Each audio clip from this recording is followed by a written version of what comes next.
تسبیحات پڑھ لیا، نیک باتوں پر عمل کر لیا، نہیں، دل میں آنے کی کیا بات ہے؟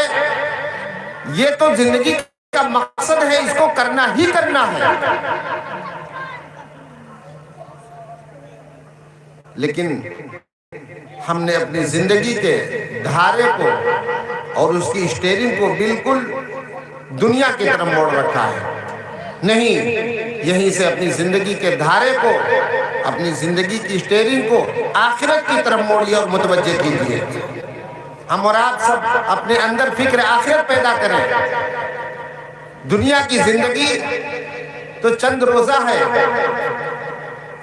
تمثیلاً کہا جا سکتا ہے کہ دنیا کی زندگی ایک قطرے جیسی ہے اور آخرت کی زندگی سمندر جیسی ہے۔ سو سمندر کے سامنے ایک قطرے پانی کی کیا حیثیت؟ کوئی اس کی حیثیت نہیں۔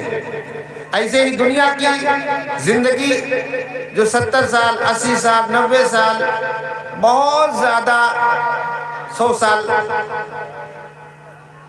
وہاں آخرت کی لامحدود انلیمیٹڈ زندگی کے مقابلے میں کیا اس کی حیثیت ہے اس محدود اور لمیٹڈ زندگی کی؟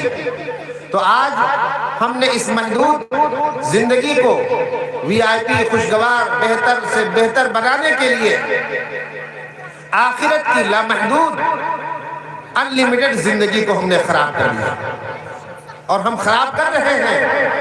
یہ ہماری سب سے بڑی ناسمجھی اور بے عقلی ہے اور نادانی ہے اور بھول ہے۔ سب سے بڑی عقل مندی یہ ہوگی کہ ہم آخرت کی لامحدود زندگی کو کامیاب بنائیں۔ قرآن کی روشنی میں عقل مند کن لوگوں کو کہا گیا ہے، اس کو ہم سمجھیں اور سنیں۔ اللہ نے فرمایا آسمان و زمین کی بادشاہت اللہ ہی کی ہے، بلا شبہ اس میں عقل والوں کے لیے نشانیاں ہیں۔ لآیات لأولی الالباب کی تفسیر آگے خود خدا فرماتے ہیں الذین یذکرون اللہ قیاما وقعودا وعلی جنوبہم ویتفکرون فی خلق السماوات والارض۔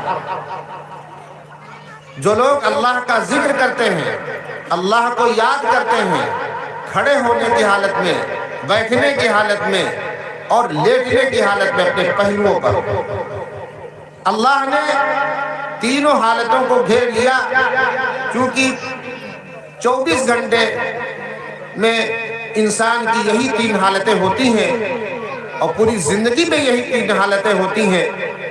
کبھی تو قیام، کبھی کھڑا ہوتا ہے، کبھی لیٹا ہوتا ہے، کبھی بیٹھا ہوتا ہے، یعنی ہمہ وقت جو اللہ کو یاد کرے، اللہ کا ذکر کرے، وہ ہے عقل مند،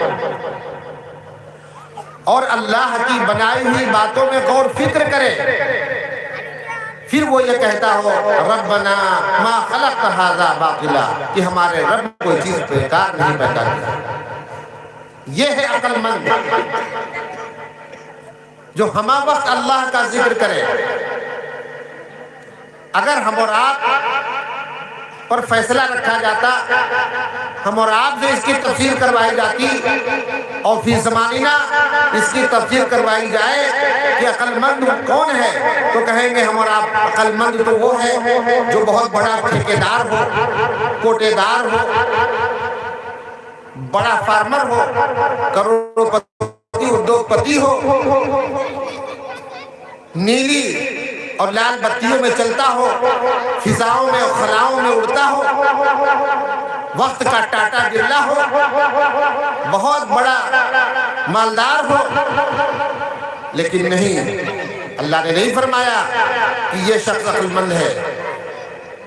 بہرحال ہم اور آپ اپنی زندگی میں تبدیلی پیدا کریں، اسی میں نجات ہے، ورنہ تباہی ہی تباہی، بربادی ہی بربادی ہے۔ اللہ تعالی ہم سب کے اندر فکر آخرت پیدا فرمائے۔ وما علینا الا البلاغ۔